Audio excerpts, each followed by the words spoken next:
Ян, я из Красного Лимана. Ну, мои родители тоже местные жители.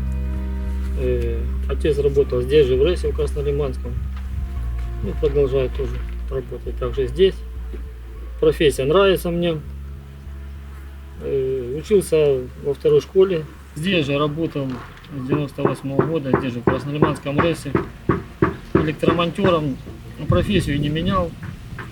Как бы меня все устраивает. Главное, ну, в общем-то, не профессия, а люди, с кем, которые ты работаешь. Это самое главное.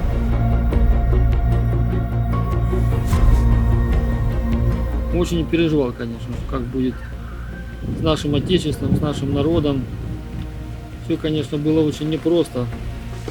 И мы наблюдали, конечно, с экранов телевизора все это, как эти события происходили в Киеве. Думали, как бы это нас не коснется, все это далеко. Но, к сожалению, много беды наделало украинское правительство для нашего народа.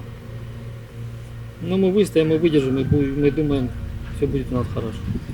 Ну, первые бои у нас, конечно, в Красном Лимане прошли быстро, как бы тут войска ВСУ зашли, сожгли несколько домов, были раненые люди. Ну, очень напуганные, понятное дело, этого раньше не было со времен нашей Отечественной войны, а теперь, конечно, были изменения. Из года в год стало жить все тяжелее, и все навязывали свою идеологию против русского мира. Запрещалось праздновать 9 мая, там георгиевские ленты. Язык русский запрещался как в школах, так и в быту, в магазине, там, в аптеках. Навязывали украинскую идеологию с таким, я бы сказал, остервенением.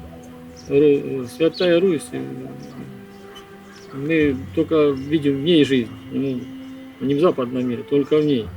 Это даже святые отцы наши говорили. Запомните, русский — это ваше родное слово. Ну как можно относиться, если люди делают такое злодеяние для своего народа? Если они, откровенно говоря, ненавидят свой народ, уничтожают их планомерно из года в год и со дня в день, когда гибнут люди. По поводу смены правительства, там, президента, надежды не было.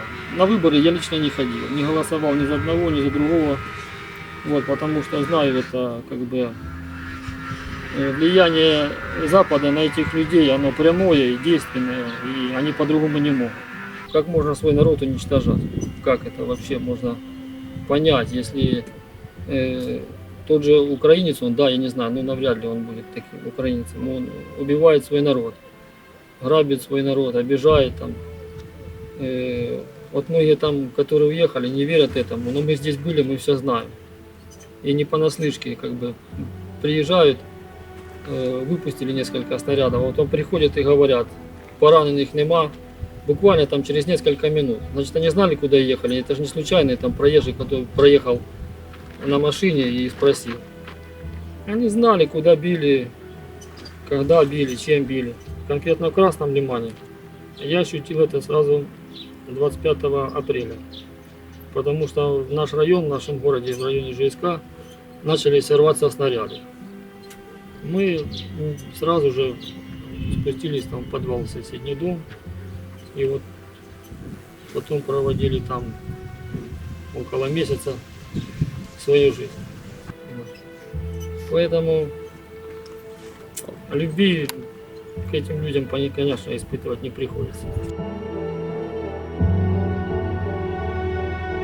Конкретно мы, Краснолиманский РЭС, 9 числа прошлого месяца, с 9 июня, вот, начали восстанавливать понемножку. Без электроснабжения ни одно предприятие, ничего, никакая инфраструктура заработать не может.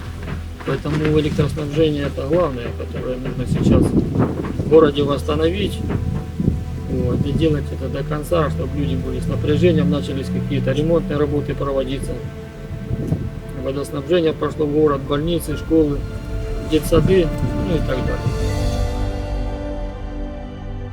Ну, это моя вторая семья, как бы, потому что мы на работе проводим то немало времени, скажем так. А сейчас, когда такие тяжелые условия, конечно, все сплоченная у нас бригада, все работаем вместе, друг на друга полагаемся, поддерживаем, помогаем, как чем не можем.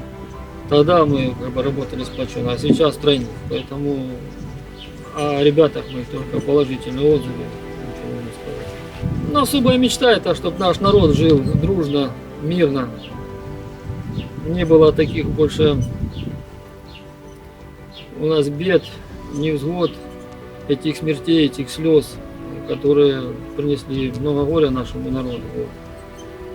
Самое главное вот сейчас добиться у нас, чтобы мы восстановили свой город и жили как раньше, даже еще лучше.